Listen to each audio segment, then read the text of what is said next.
Buenos días, hermanos. La lectura bíblica hoy día está en Génesis 31, versículos del 1 al 3.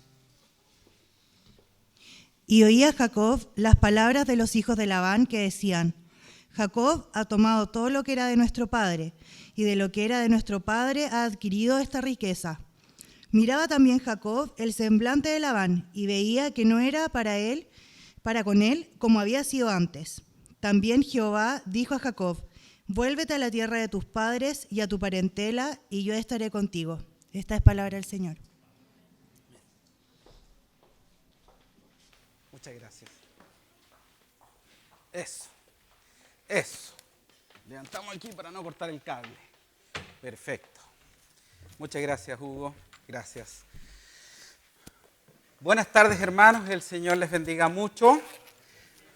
Que la gracia de Cristo obre en sus vidas. Y damos la bienvenida a todas aquellas hermanos y amigos que nos visitan por primera vez y también a aquellos que ya nos están visitando hace 2, 3 semanas que están asistiendo. Así que se sientan en casa y sean muy bendecidos. Esta vez no recogimos la ofrenda porque hay una noticia súper importante. Por favor, Tini, ayúdame. La Escritura nos enseña, el apóstol Pablo, la teología paulina, con respecto a la teología del cuerpo, tanto individual como colectivo, la iglesia de Cristo. El pastor o la familia que ven ahí es el pastor Troya de Ecuador. Él falleció, es un pastor presbiteriano, trabajó muchos años con Mission to the World y de hecho era uno de los brazos derechos del pastor Craig Paul. Ustedes ubican al pastor Craig Paul, ha estado predicando acá, un gringuito que ha estado predicando en más de alguna ocasión y haciendo clases. De hecho, él es el director de la Academia Teológica. El tema es que este pastor joven falleció 2, 3 semanas atrás y como presbiterio surgió la iniciativa de poder ayudar a la viuda y a sus hijos. Hoy día llega un WhatsApp de Craig, ya que él conoce mucho a la viuda y a los niños y constantemente junto con su señora están hablando con ellos. Y los niños, los que ustedes ven ahí, me imagino a Daniela, a Luz y a Héctor Benjamín, y así tantos otros papás como ustedes que tienen hijos pequeños o grandes. El dolor que debe sentir ella, la soledad. Ella hoy día escribió en un WhatsApp: los niños todavía se acuestan en la noche llorando a su papá. Entonces da mucho dolor en el corazón saber que estas circunstancias de la vida, obviamente todas bajo el control soberano de Dios, bajo la providencia del Señor, eso lo tenemos claro. Aquí no estaba ni el diablo, ni el azar, ni el ciego destino. Dios es soberano y Él es soberano, sí, sobre un mundo caído por culpa nuestra. Y Él también aún el dolor y estas instancias las ocupa para que Él sea glorificado. Pastor, ¿cómo puede ser glorificado Dios en esta instancia? Te puedo dar muchas razones, a lo mejor no tan convincentes, pero sí puedo apuntarte a la cruz. El día más negro de la historia, el día más cruel y más injusto, ese día fue un día de buenas noticias para ti y para mí, donde el Señor nos estaba salvando con una cruel injusticia. ¿Cómo podemos glorificar a Dios en esta instancia? Podemos mostrar el amor y la compasión a aquellos que sufren y se duelen. Y yo quiero hoy día que podamos levantar una ofrenda especial donde un amplio porcentaje de ella, no va a ser toda, porque hay que ser honesto y también tenemos necesidades como iglesia, pero un amplio porcentaje de ella va a ser destinado en conjunto con las otras iglesias del presbiterio que hasta hoy día mismo estarán levantando ofrendas para enviar a esta familia. Entonces yo les pido que por favor seamos generosos y acompañemos al menos materialmente y también espiritualmente en nuestras oraciones, aunque todo es espiritual, a esta viuda y a sus hijos. Que podamos entonces recoger esta ofrenda especial, que va a ser la única del culto, obviamente. Solamente se recogen 2 ofrendas una vez al mes cuando tiene que ver con la ofrenda misericordia. Pero que por favor, con un corazón, con un bolsillo convertido, decía John Wesley, podamos ofrendar y apoyar a esta familia. Mientras nuestros queridos diáconos se ubican en sus puestos, cantamos una alabanza, ¿sí? Reflexionando en que este dinero va a ser para la gloria de Dios y va a ayudar a paliar las necesidades de una viuda junto a sus hijos. Comenzamos entonces a dar esta ofrenda y también los niños pueden pasar a la escuela dominical. Continuamos entonces con la historia. El sermón de hoy día, ¿cómo se llama el sermón de hoy? El Evangelio de Jacob. Suena como a medio apócrifo la cosa, ¿ah? No obstante, no tiene que ver con que exista materialmente un evangelio, ¿sí?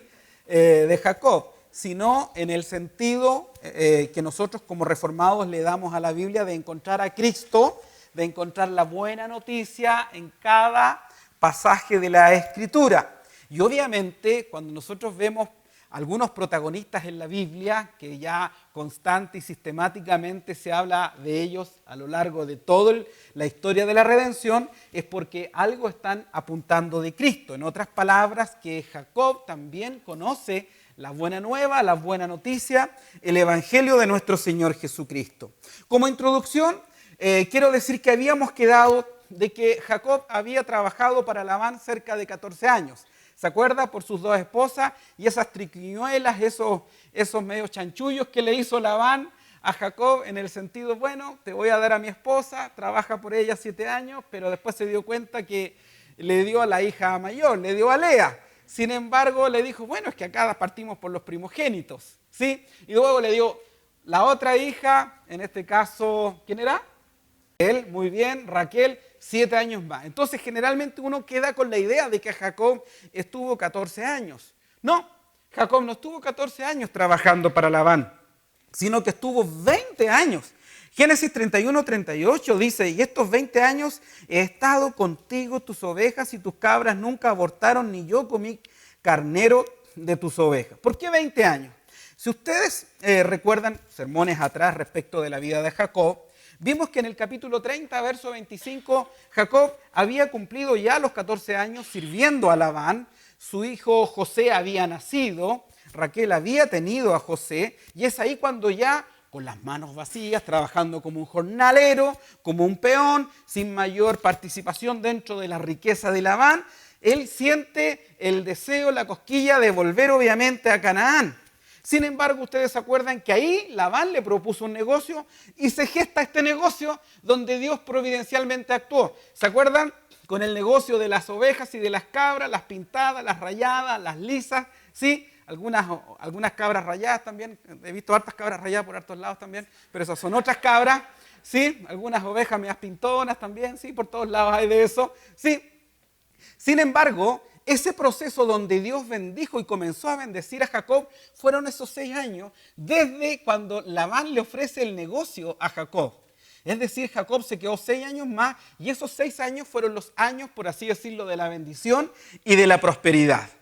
Sin embargo, Dios no quiere no solamente que nosotros nos focalicemos en la bendición económica, en nuestro bienestar, sino que Dios comienza a actuar y a moverse bajo circunstancias especiales para que Jacob emprenda su ruta y vuelva a Canaán. Recuerden que Dios había hecho pacto con Jacob, que Jacob no era el primogénito, pero sí los derechos por elección divina. Romanos capítulo 9, a Jacob amé, más a Esaú aborrecí, ¿cierto? Dios había escogido al menor.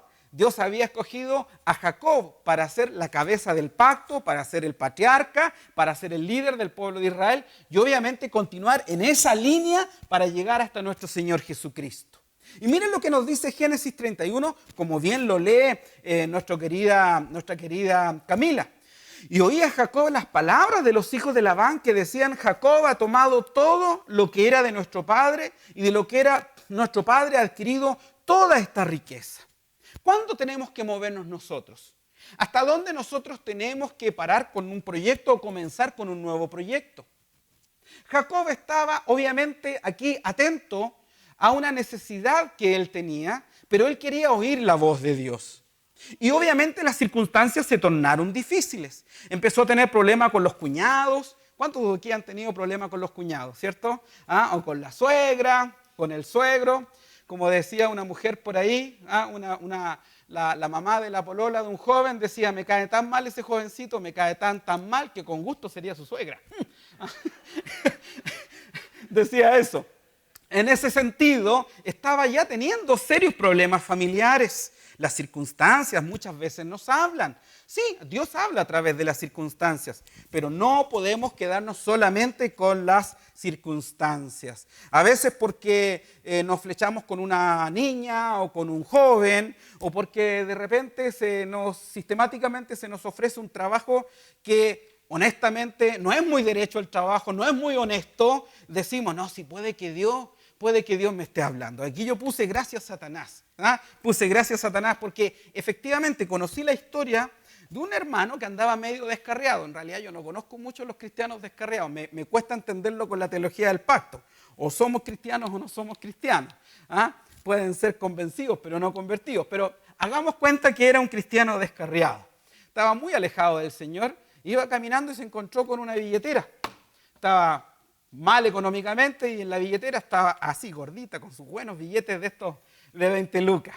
Y resulta que empieza a reflexionar con esta teología media extraña que tienen algunos hermanos y dice, bueno, me encontré esta billetera con harta plata, dice, no, esto no me lo puede haber mandado Dios porque yo estoy mal con Dios. Si yo estoy mal con Dios, Dios no me bendice. Y si Dios no me bendice es porque tampoco me puede haber llegado este dinero. Gracias Satanás, dijo. Llegó a esa conclusión. A veces, hermanos, tenemos unas miradas dualistas, sincretistas, pero por eso no podemos quedarnos con las circunstancias como última instancia. Es más, Jacob se estaba sintiendo mal. Mira, Jacob ya estaba teniendo conflicto con sus hermanos y mírenlo incluso lo que nos dice el mismo versículo 1, el versículo 2. Dice, miraba también Jacob el semblante de Labán y veía que no era para con él como había sido antes. Es decir, ya incluso Labán le tenía una muy mala mirada. Por eso vamos a abandonar entonces un proyecto que tenemos. Pero fíjate que Jacob no abortó ese plan porque estaba pasándolo mal. Jacob no tomó una decisión sentimentalista, porque somos muy sentimentalismos. Es que yo siento del Señor. Es que yo sentí esto. Es que yo siento. Sí, está bien sentir. Dios nos configuró con emociones y con sentimientos. Pero Jacob no arrancó, Jacob no huyó ni a la primera cambio. No, Jacob esperó una voz del Señor. Mira lo que nos dice el versículo 3. También Jehová dijo a Jacob, vuélvete a la tierra de tus padres y a tu parentela y yo estaré contigo. Es decir, a veces tomamos decisiones tan sentimentalistas, tan emocionalistas, y echamos por tierra matrimonios, amistades, incluso, yo te lo voy a decir, es muy buena, es muy buena. Hasta nos vamos de iglesias porque nos miraron mal, porque nos miraron feo, o porque a lo mejor no engrané con un amigo, con una amiga, o porque las expectativas que yo tenía de alguien no se supieron realizar en mi vida. Jacob, mira, todo lo tincado que era. Todo lo difícil. Yo no sé si tú estás pasando momentos así, ya sea en tu matrimonio o donde estás viviendo. Las circunstancias no pueden ser determinantes en tus decisiones hasta que Dios te hable. Y aquí nosotros vemos que Dios le habló. También dijo a Jacob, y hoy día, con ocasión de la Reforma Protestante que ayer celebramos, 31 de octubre, la Reforma Protestante, yo quiero enfatizar el principio sola escritura. Que nosotros somos el pueblo del libro, nos movemos por la autoridad de la palabra del Señor, por la palabra de Cristo, no por sentimientos, no por emociones, no por circunstancias medias extrañas, no porque interpretamos, no sé, cómo se levantó el día, si estaba nublado, si estaba claro, si estaba bonito, si estaba feo. Dios me quiere decir algo. No, hermano, Dios te habla a través de la Biblia, a través de su palabra. Por eso un teólogo decía, si quieres que Dios te hable mucho, mucho, mucho, entonces lee tu Biblia mucho, mucho, mucho. La ley de Jehová es perfecta, dice el Salmo 19, que convierte el alma. Cuando nosotros tenemos un corazón abocado a oír la voz de Dios, no a oír nuestras voces. El mismo rey David le decía a su alma, se hablaba consigo mismo. Y no es que haya sido un esquizofrénico, pastor, estimado Jorge. ¿Por qué te abates, oh alma mía? ¿Y qué le dice? Espera en Dios, porque aún he de alabarle. Esperar en Dios. Encontrar nuestro fundamento en la palabra del Señor. Encontrar nuestro consuelo en la palabra del Señor. Encontrar esperanza en la palabra del Señor. ¿Tú crees que Dios... Mire, si hay algo que a mí me enfureció una vez, me enojé. Imagínense, me enojé una vez. Cuando dijeron, no, a mí me gusta la NBI. Yo no creo en la reina fulera. Reina fulera. ¿Tú sabes cuánto tiempo se demoró Casiodoro de Reina en traducir? ¡Solo! La NBI puede ser un poco más correcta en cuanto a traducción y al lenguaje actual, pero ni siquiera en 1% la supera. La supera un poco más, sí, por supuesto, porque tiene nuevos instrumentos. Pero mirar a la Biblia, todo lo que Dios se tomó, más de 1600 años, con más de 40 autores, con su Espíritu Santo hablando infaliblemente a través de ellos, con persecuciones. Y no hacemos uso de ella, no vamos a ella. Y nos creemos tan presbiterianos, tan bíblicos, cuando ni siquiera la conocemos. No tenemos comunión con este Dios que nos habla en ella, autoritativamente, infaliblemente, inerrantemente. Yo creo que Dios también nos puede hablar a través de un sueño, de una visión, pero todo eso tiene que estar supeditado bajo la autoridad, bajo la palabra del Señor. Capítulo 1, párrafo 10 de la Confesión de Fe de Westminster. Si quiere, llega a su casa y lo estudia ahí. Incluso habla de los espíritus privados. Pero no es tema ahora. Habla del sentimiento, nuestra confesión de fe. Imagínense. Lo que pasa es que a veces la leemos con una mirada tan cuadrada, la confesión de fe, cuando el mismo Rutherford era un tipo que profetizaba, uno de los redactores de la Confesión de Fe de Westminster, por si acaso. Y en tercer lugar, entonces, en segundo lugar, Jacob no se movió hasta que no oyó la voz de Dios. Y Dios nos ha hablado en su palabra. Por lo tanto, ¿son sus decisiones bíblicas? ¿Estamos educando bíblicamente a nuestros hijos o nos dejamos guiar por el consejo de algún pseudo orientador en un colegio? ¿Estamos realmente construyendo nuestro matrimonio en base al mensaje de Dios, al modelo divino? ¿O la orientación popular del espíritu de moda? Jacob aprendió a no moverse pese a las circunstancias, pese a los pelambres, pese a los cagüines. Yo no me voy a mover, Señor, hasta que tú no me hables, hasta que tú no hables a mi vida. ¿Y por qué? Porque Dios también nos va a incomodar muchas veces. Fíjate que se quedó 6 años más. En el capítulo 30 del versículo 25, él se quería ir con las manos vacías. Pero Dios empezó a bendecirlo, Dios empezó a prosperarlo. Y ahora no se quería ir nada. Y dije no se quería ir nada para poner énfasis, más criollo. Él no se quería ir ya. Y Dios tuvo que recordarle, Dios tuvo que decirle, verso 3, vuélvete a la tierra de tus padres y a tu parentela, yo estaré contigo. A veces nos acostumbramos a la bendición.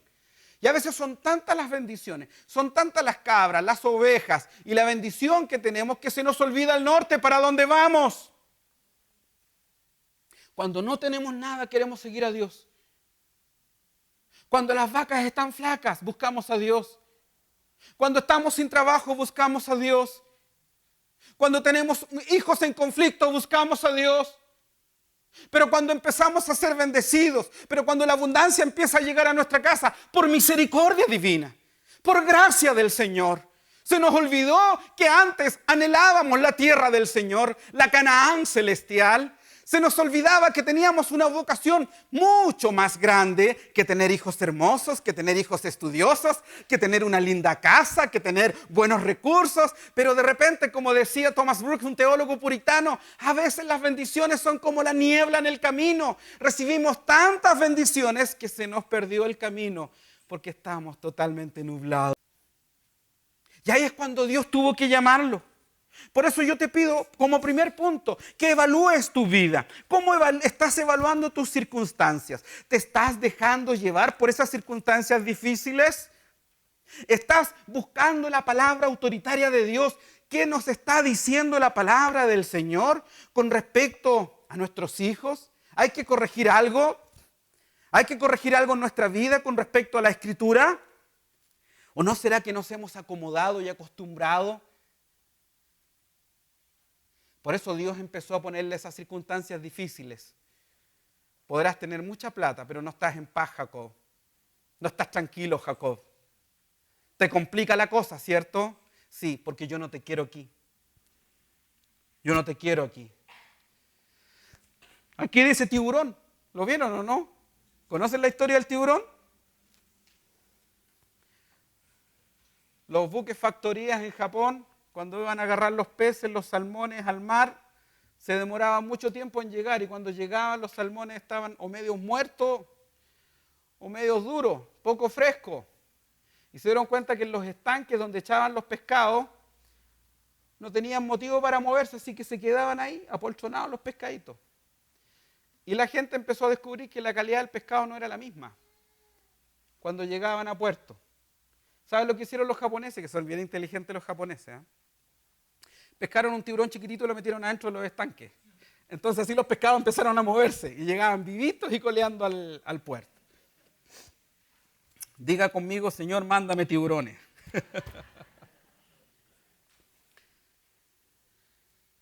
Ese jefe que te complica la vida. O ese hijo adolescente que te lleva a las rodillas a decir, oh Señor, háblame, Señor. ¿Sí? Sí, yo también tengo esos hijos medio adolescentes. ¿Ah? O esas complicaciones familiares que tenemos. Son instancias para que nos movamos y caminemos y no perdamos el norte, que el Señor nos acompañe en ese proceso.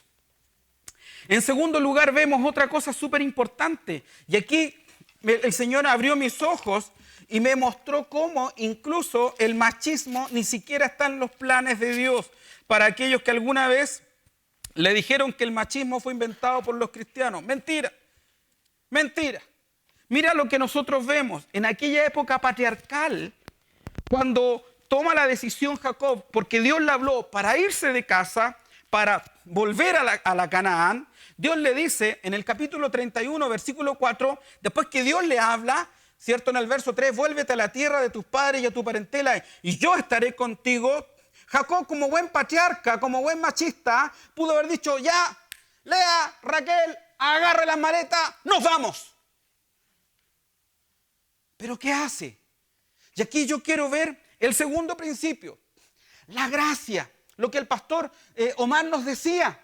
Nosotros no podremos transmitir el perdón, no podremos transmitir la gracia si primero no conocemos la gracia en nuestras vidas primero.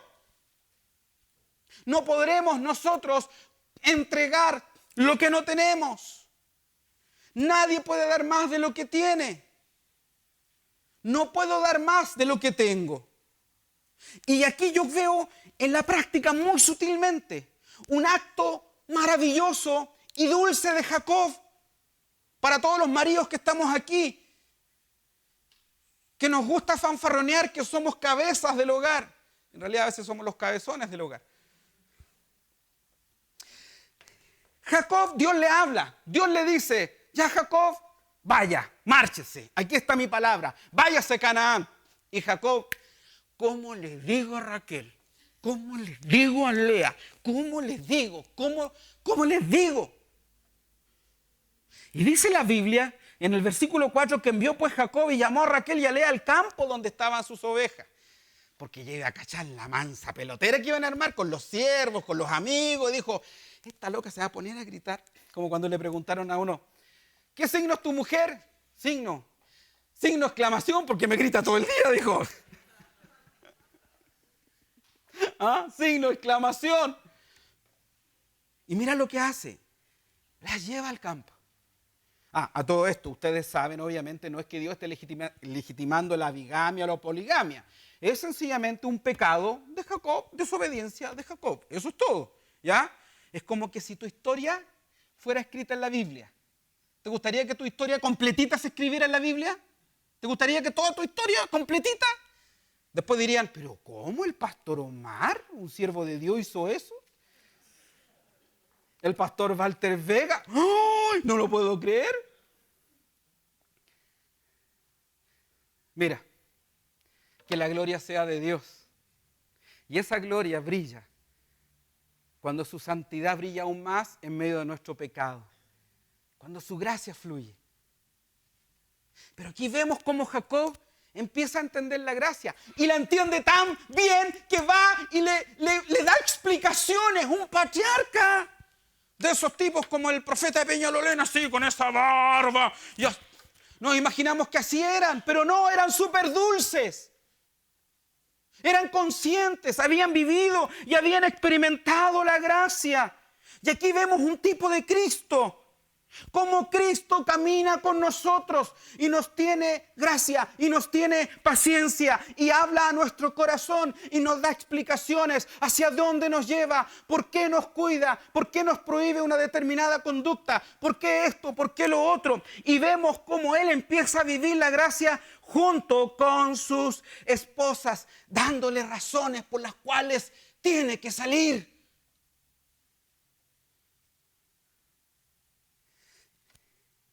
Entonces, Efesios 5 no fue un invento de Pablo. Maridos, amar a vuestras mujeres, ¿cierto? Como Cristo amó a la iglesia. Efesios 5 siempre estuvo en el corazón de Dios. Y aquí podemos ver el Evangelio. Varones, cuando tomamos decisiones, y sí, Dios nos puso cabeza. Dios nos hizo responsables delante de Él, de nuestra esposa y de nuestros hijos. Pero aquí vemos un patriarca veterotestamentario, donde ni siquiera el Evangelio estaba completamente aclarado, porque ni siquiera tenían ellos la Biblia, ni siquiera tenían el Antiguo Testamento. Ya vemos un Jacob dándole razones a sus esposas por qué tenía que marchar. La gracia del Señor, hermanos, debe verse en nuestros matrimonios. Esposas, ¿están viendo la gracia en sus maridos reflejadas? ¿Están viendo ustedes, esposas, la gracia del Señor en el trato de su esposo? Y ustedes, esposos, y yo también me hablo, ¿con cuánta gracia las tratamos en nuestras decisiones? El dinero. Hay mujeres que no saben, me voy a meter en la pata de los caballos. Hay mujeres que no saben cuánto ganan sus esposos.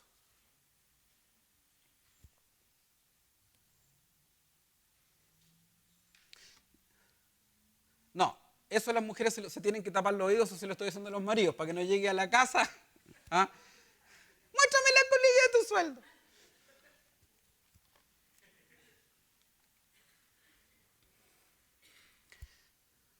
Como decía alguien que... Veamos un paralelo entre los versículos 5 al 9. Mira cómo Jacob expresa circunstancias difíciles, pero a la vez es esperanzador hacia sus esposas. Mira, esto lo tomé de la NBI, que la encontré un poco más clara, la nueva versión internacional, verso 5. Y les dijo, me he dado cuenta de que su padre ya no me trata como antes, cuando las llevó al campo y les empezó a dar razones. Pero no eran solamente razones intelectuales, no eran solamente razones, valga la redundancia, racionales. Jacob no solamente apeló a una autoridad que reposaba en él. Jacob llama como testigo a Dios en su diálogo y en su decisión. Miren el paralelo. Inmediatamente cuando les dice, su padre ya no me trata como antes. Sin embargo, Jacob abre las puertas del Evangelio, de la esperanza, y anuncia la gloria de Dios. Y dice, pero el Dios de mi padre ha estado conmigo. ¡Qué gloria más grande! Qué precioso que en el diálogo hagamos cuenta y parte a Dios. En nuestro diálogo con nuestras esposas, en nuestro diálogo con nuestros hijos. Que la autoridad que como maridos detentamos no es una autoridad que descansa en nosotros mismos, sino que es una autoridad derivada. Que la autoridad que ejerces sobre tus hijos no es una autoridad que descansa sobre ti mismo, que es una autoridad derivada. Y sigue diciendo, ustedes saben muy bien que yo he trabajado para su padre Labán con toda mi fuerza. No obstante, él me ha engañado y me ha cambiado el salario muchas veces. ¿Saben lo que dice la Reina Valera? Me ha cambiado el salario 10 veces.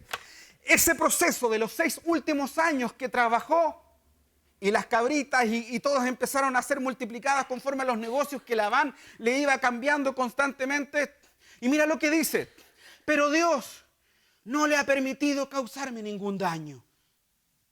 Mira cómo vemos en Jacob la gracia obrando en él, pero esa gracia produce fe en él y le hace tener una mirada esperanzadora aún en los momentos difíciles, críticos, conflictivos, cuando está pasando tiempos difíciles como familia. Ese Dios, el Dios de Jacob, estafador, engañador, mentiroso, su gracia irresistible empieza a obrar en él y ya vemos que su corazón ya no está descansando en los chanchullos que él podría hacer. Está descansando porque está aprendiendo a ver al invisible. Está aprendiendo a ver la soberanía de Dios. Y yo te pido ahora mismo que hagas un ejercicio y empieces a ver la mano de Dios sobre tu vida. ¿Dónde estabas antes? ¿Y dónde estás ahora? ¿Cómo estaba tu corazón antes y cómo está tu corazón ahora? Creí, por lo cual hablé, dice la palabra del Señor. Creí, por lo cual hablé. Es más, y dice, si él acordaba conmigo, los animales manchados serán tu salario. Mira lo que Dios hacía. Todas las hembras tenían crías manchadas. Y si él acordaba, los animales rayados serán tu salario. Todas las hembras tenían crías rayadas. Así Dios le ha quitado el ganado al padre de ustedes y me lo ha dado. Y me lo ha dado a mí. Jacob estaba cortando el miedo de sus esposas hacia su padre. Jacob estaba hablándole de que ellas como mujeres dependen de un Dios más grande que las triquiñuelas de su padre. Que ellas son mujeres bajo bendición de un Dios maravilloso. De un Dios que ha usado esos 20 años para mostrar gracia, para disciplinar, para santificar. Y hoy día yo te pido que si tú estos últimos 14, 15, 20 o 3 o 2 años, Dios te está enseñando, te está disciplinando, pero Él sigue siendo fiel con sus escogidos. No te ha abandonado, ni te abandonará. Y vas a poder pararte y hablarle a tus hijos y decirle, hijos míos, ustedes supieron las crisis que pasé con su madre, las crisis que pasé en el trabajo, pero Dios ha sido fiel. Pero Dios, solo la fe. Jacob no recurre a supersticiones para alcanzar bendición. Jacob aprendió a temerle a Dios y no a Labán. Y Jacob sometió su autoridad de hombre y de esposo bajo la autoridad de Dios. ¿De qué manera estamos testificando nuestra familia? Nuestra familia puede ver fe en nuestras conversaciones. Pueden ver nuestros hijos, nuestra esposa, la fiducia que hablaba Martín Lutero y Juan Calvino, la confianza en un Dios de que pase lo que pase, Dios tiene el control de nuestras vidas.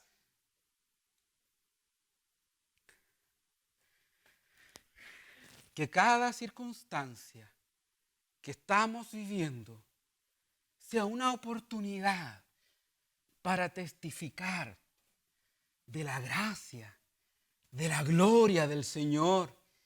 y mostrar la majestad maravillosa del Señor sobre nuestras vidas. Que podamos ser una carta abierta, glorificando a Dios a cada momento. ¿Cuántos dicen amén? Pero Jacob recurre a un argumento más grande. No solamente Jacob recurre a la palabra, no solamente Jacob recurre a la providencia divina, no solamente Jacob aumenta la fe en estas mujeres y les da consuelo de que ya no están bajo el gobierno de un hombre, sino bajo el gobierno y la provisión soberana de Dios, sino que Jacob va a lo más profundo.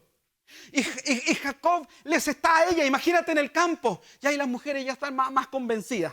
Porque ustedes nos hacen así cuando les queremos dar un argumento, una explicación, y ahí Jacob va más profundo. Mira, aprende esto, y le dice, chiquilla, y vino Dios, estoy parafraseando, mira mi amor, no te enojes, no me interrumpas, déjame terminar la frase. Y vino Dios y me dijo, verso 12, yo he visto todo lo que te has hecho Labán. Yo soy el Dios de Betel, donde ungiste una estela o un monumento, una piedra, un altar. Y me hiciste una promesa. Vete ahora de esta tierra y vuelve a la tierra de tu origen. Es más, Dios le dice, chiquilla, y por último, y si Dios no me hubiese bendecido, y si Dios no me hubiera hablado, yo le hice una promesa a él hace 20 años atrás. Hace 20 años atrás, Génesis 28. Hace 20 años atrás. Dice así, e hizo Jacob voto diciendo, si fuere Dios conmigo y me guardare en este viaje en que voy, y me diere pan para comer y vestido para vestir, y si volviere en paz a casa de mi padre, ¿cómo dijo Jacob? Jehová será mi Dios. ¿Cuántos de nosotros cuando no teníamos ni uno, cuando nuestro hijo estaba falleciendo, cuando nuestro matrimonio estaba a punto de irse al tacho de basura, no hicimos un voto con él? Y Dios, 20 años después, Jacob estaba prosperado, Jacob estaba rico, y viene Dios y le dice, usted hizo un voto conmigo. Usted me hizo una promesa. ¿Se acuerda cuando no tenía ni uno? ¿Se acuerda cuando estabas huyendo y arrancando de tu hermano Esaú? Cuando eras un estafador de mala fama, un vividor, un engañador. Cuando estaba peligrando tu vida. ¿Te acuerdas? Y me dijiste, si Jehová está conmigo, y me dieras pan, y me dieras vestido, y me dieras calzado. Que no se te olvide tus orígenes. Que no se te olvide de dónde saliste, iglesia. Que no se le olvide de dónde Dios lo sacó a usted. Porque viene Dios y le recuerda eso. Usted hizo un trato conmigo, caballero. Hace 20 años atrás no tenía nada. ¿Y ahora? ¿Y ahora? ¿El lindo no se quiere ir? ¿El lindo está cómodo? ¿Cómo? Hay un dicho que dicen en el campo. De tanto, algo con el toro, que se le olvidó que era ternero. ¿Cómo es eso? A la vaca se le olvidó que era ternera. Claro, claro. Dios nos recuerda nuestros orígenes, no para deprimirnos, sino para mostrarnos su gracia, su amor, todo lo que Él te ha dado, cómo Él te ha cuidado, los padres que te dio, los estudios que te dio. Dios no se olvida. Dios no se olvida de ese pacto.